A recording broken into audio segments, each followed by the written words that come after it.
వైశంపాయన మహర్షి జనమేజయుడికి ఇలా చెప్పాడు.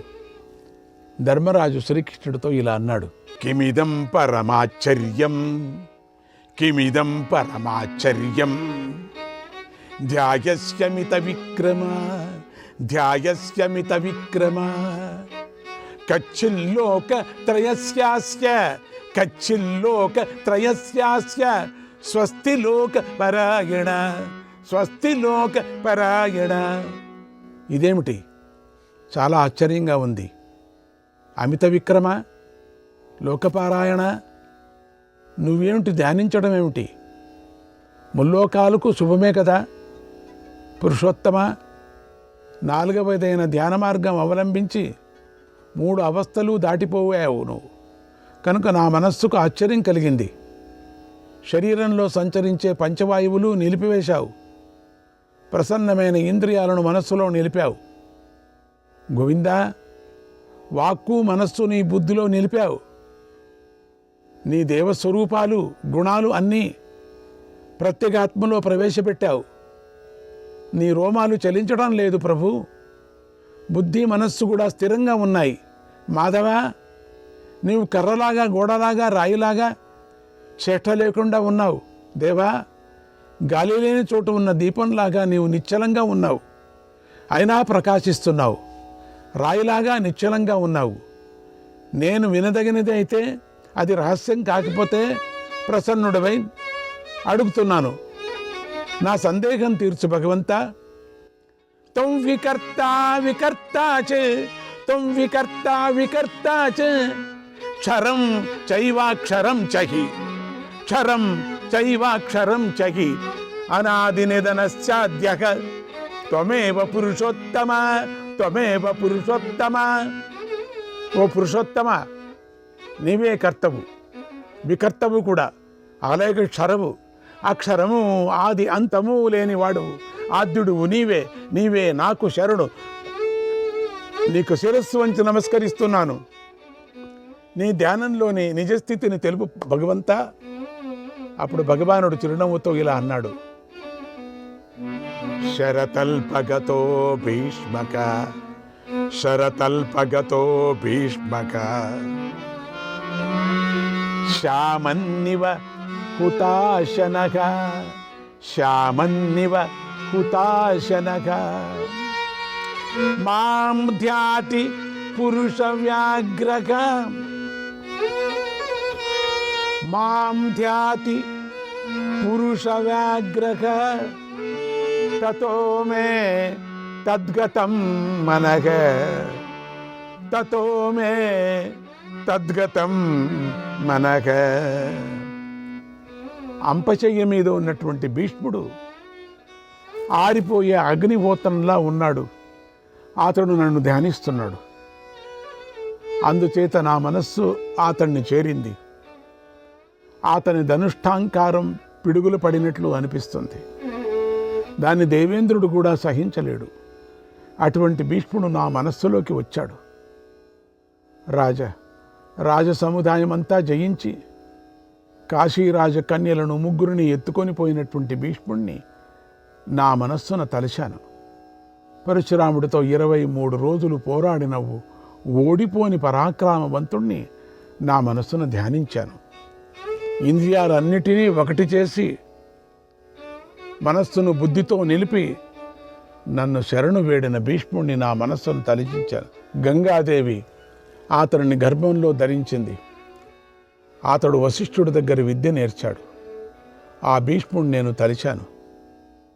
సాంగంగా చతుర్వేదాలను, దివ్యాస్త్రాలను మహా తేజస్వి అయినటువంటి ఆ బుద్ధిమంతుడు ధారణ చేశాడు. అటువంటి భీష్ముడిని నేను మనస్సులో తలిచాను. జమదగ్ని కొడుకైన పరశురాముడికి ప్రియ శిష్యుడు, సర్వ విద్యలకు ఆధారమైన భీష్ముడిని మనసా భావించాను.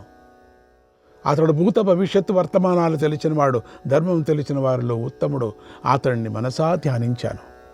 ఆ ఉత్తమ పురుషుడు తన కర్మల చేత స్వర్గానికి వెళ్ళిపోతే, ధర్మరాజా, ఈ భూమి అంతా చంద్రుడు లేని రాత్రిలా అయిపోతుంది.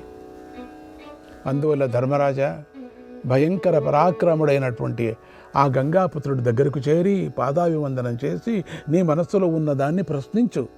4 విద్యలను, 4 అగ్నిహోత్ర విధానాలను, 4 ఆశ్రమ విశేషాలను, రాజధర్మాలన్నింటినీ గురించి ఆయన అడిగి తెలుసుకో.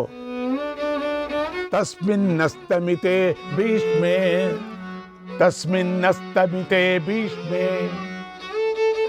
కౌరవాణాం దురంధరే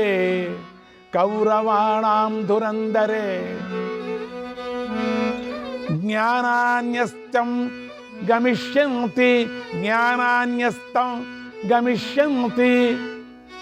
తస్మాత్వాం చోదయామ్యహం.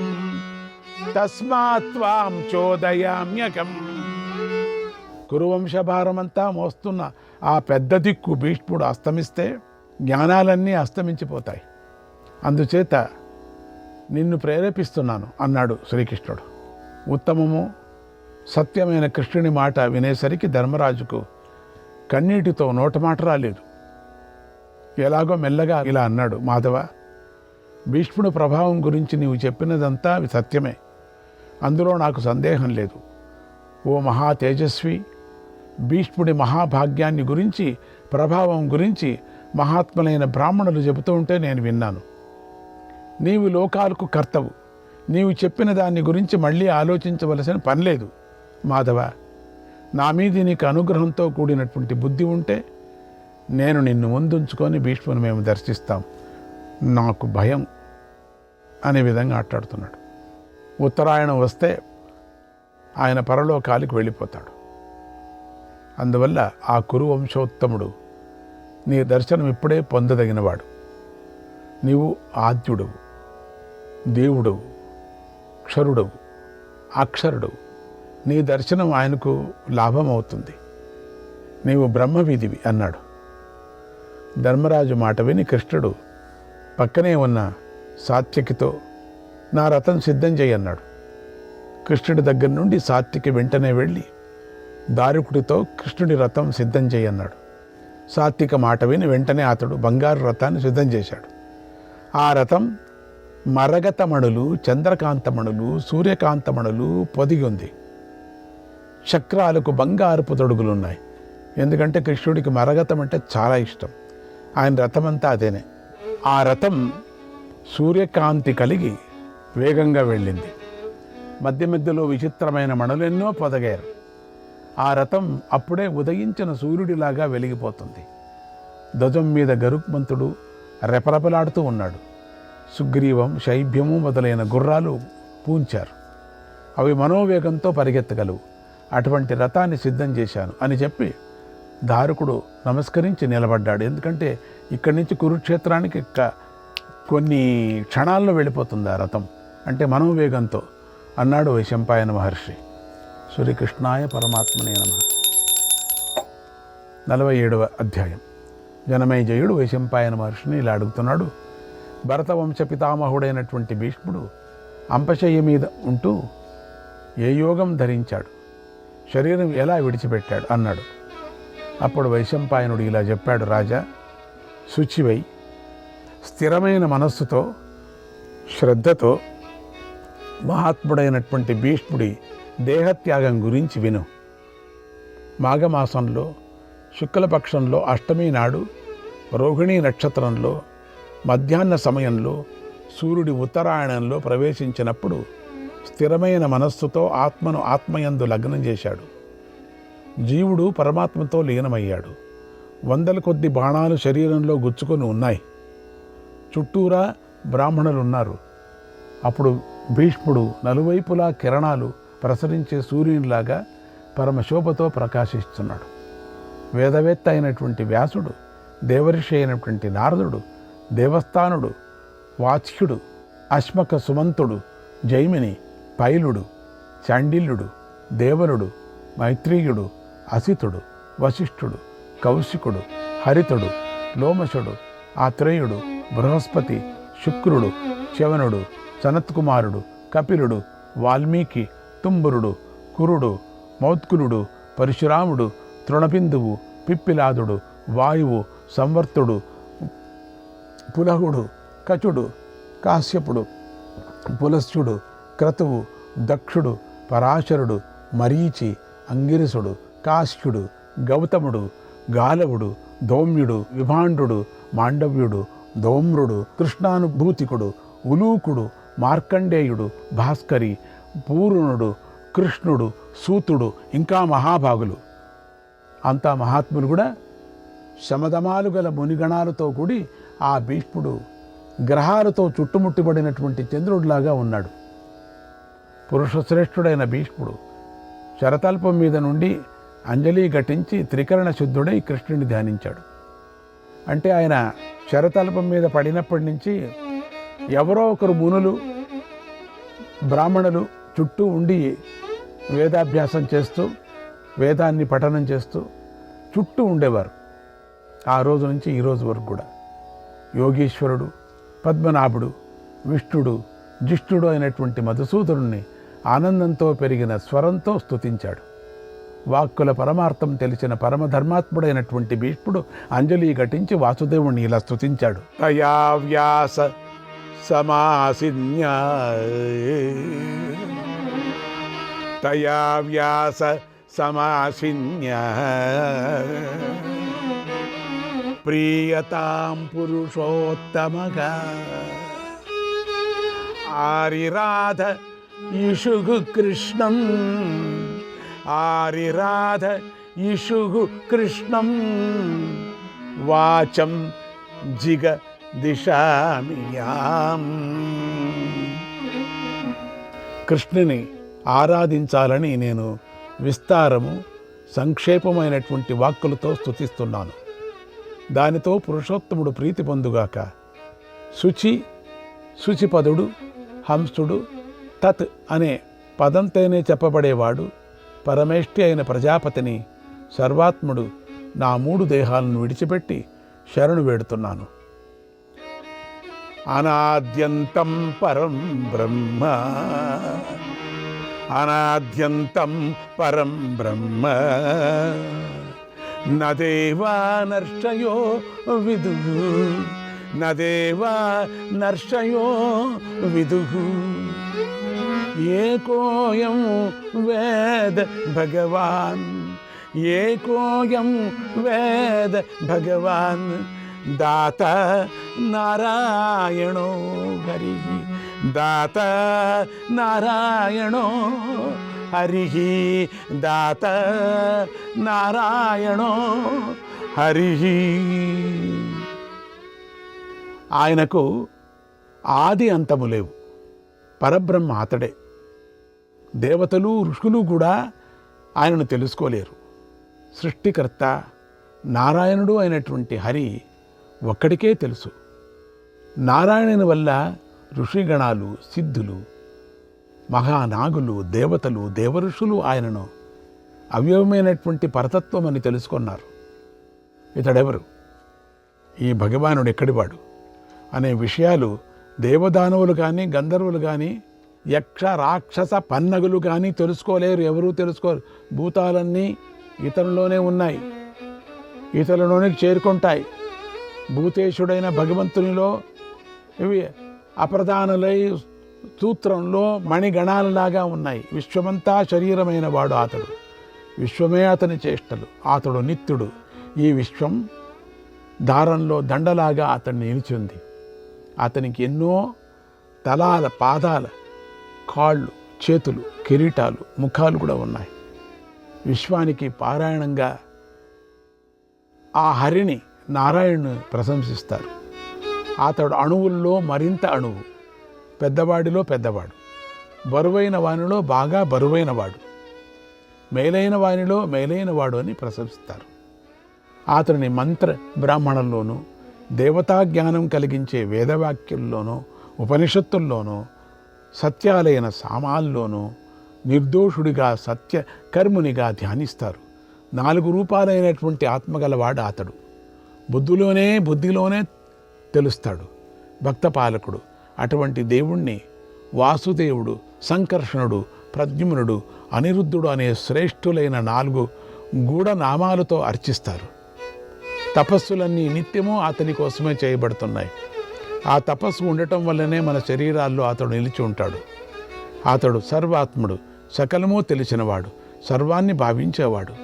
ఆయనను ఆరాధిస్తున్నాను. వాసుదేవుని వలన దేవకీదేవి ఆయనను కన్నది. వేద బ్రాహ్మణ యజ్ఞాలను రక్షించటానికే ఆయనను దేవకి కన్నది. యమనన్యో వ్యపేతాసీహి, యమనన్యో వ్యపేతాసీహి, ఆత్మానం వీత కల్మషం, ఆత్మానం వీత కల్మషం, దృష్ట్యానంత్యాయ గోవిందం, దృష్ట్యానంత్యాయ గోవిందం, పశ్యత్యాత్మానమాత్మని, పశ్యత్యాత్మానమాత్మని. అన్యభావన లేకుండా కోరికలు విడిచిన సాధకుడు కల్మష స్పర్శలేని గోవిందుణ్ణి సూక్ష్మదృష్టితో మోక్షం కోసం ఆత్మలోనే దర్శిస్తాడు. వాయువును ఇంద్రుని మించిన శక్తి, సూర్యుని మించిన తేజస్సు కలిగి బుద్ధికి, ఇంద్రియాలకు, దేహానికి మించిన స్థితి గల ప్రజాపతిని శరణు వేడుతున్నాను. పురాణే పురుషం ప్రోక్తం, పురాణే పురుషం ప్రోక్తం, బ్రహ్మ ప్రోక్తం యుగాదిషు, బ్రహ్మ ప్రోక్తం యుగాదిషు, క్షయే సంకర్షణం ప్రోక్తం, క్షయే సంకర్షణం ప్రోక్తం, తముపాస్య ముపాస్మహే, తముపాస్య ఉపాస్మహే. పురాణాల్లో పురుషుడని, యుగారంభంలో బ్రహ్మమని, యుగాంతంలో సంకర్షుడని పిలువబడేటువంటి ఉపాస్య దైవాన్ని ఉపాసిస్తున్నాం. ఒకడే అయినటువంటి ఎన్నో రూపాలతో ఉద్భవించేవాడు అధోక్షజుడు. అన్ని కోరికలను తీర్చేవాడని క్రియాపరులు అనన్య భక్తితో ఆయనను పూజిస్తారు. ఆయన లోకానికి కోశాగారం, ఆయనలోనే ప్రజలంతా ఉన్నారు. నీటిలో పక్షుల్లాగా ఆయనలో లోకాలన్నీ కదులుతూ ఉంటాయి. ఆయన సత్యస్వరూపుడు, ప్రణవస్వరూపుడు, సత్తుకు అసత్తుకు పైవాడు, ఆది మధ్యాంతాలు లేనివాడు. ఆయనను దేవతలు, ఋషులు కూడా తెలుసుకోలేరు. ఆయనను దేవతలు, రాక్షసులు, గంధర్వులు, సిద్ధులు, ఋషులు, ఉరుగులు నిత్యము దుఃఖమనే రోగానికి మందు వంటి వాడని శ్రద్ధతో వాడనే పూజిస్తారు. ఆది మధ్యాంతాలు లేనివాడు, స్వయంభువు, సనాతనుడు. ఎవరూ ఆయనను చూడలేరు, తెలుసుకోలేరు. ఆయనే హరి, నారాయణుడు, ప్రభువు, విశ్వానికి కర్త, నడిచేదానికి నిలిచిన దానికి రక్షకుడు, జగత్తుకు అధ్యక్షుడు, అక్షరుడు, పరమపదం అని ఆయనను చెబుతారు. హిరణ్యవర్ణం యం గర్భం, హిరణ్యవర్ణం యం గర్భం, అదితేర్దైత్య నాశనం, ఏకం ద్వాదశదా జజ్ఞే, ఏకం ద్వాదశదా జజ్ఞే, తస్మై సూర్యాత్మనే నమః, తస్మై సూర్యాత్మనే నమః, తస్మై సూర్యాత్మనే నమః. బంగారు వన్నెతో అదితి గర్భం నుండి దైత్యనాశకుడై 12 రూపాలతో పుట్టిన సూర్యాత్ముడికి నమస్కారం. శుక్లపక్షంలో దేవతలను, కృష్ణపక్షంలో పితృదేవతలను తృప్తిపరుస్తూ ద్విజులకు రాజైన చంద్రాత్ముడికి నమస్కారం. శ్రీకృష్ణాయ పరమాత్మనే నమః.